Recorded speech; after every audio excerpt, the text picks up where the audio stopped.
In a quiet village stood 3 tall palm trees. One grew straight and strong, one was wide and leafy, and one was thin but flexible. They had grown together since they were young, their roots touching beneath the soil. They protected each other from storms, sharing shade and strength. One summer, a woodcutter came to the village. He looked at the trees and smiled greedily. "If I cut them," he thought, "I'll earn a fortune from their wood." He tried to chop one tree, but the others leaned toward it, their branches blocking his swing. Day after day he tried, and day after day they stood united. Finally, he came with a new plan. He whispered to the thin tree at night, "You are smaller than the others. They steal your sunlight. Let me cut the wide one. You'll grow taller and stronger." The thin tree believed him. The next day it leaned away as the woodcutter chopped the wide palm down. Now,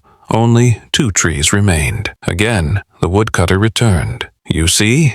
he said softly. "The tall tree still blocks you. Let me remove it too. Then you will own the whole sky." Blinded by greed, the thin tree agreed again. Soon the tall palm fell to the ground. Now the thin tree stood alone. For a few days it enjoyed the open space, the sunlight, the freedom. But one morning the woodcutter came back with his axe. The tree trembled. "You promised to help me grow," it cried. The woodcutter laughed. "I was never your friend.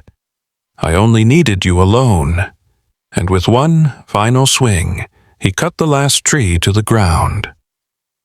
When we stand together, even the strongest enemy cannot harm us. But when we allow others to divide us, we destroy our own protection.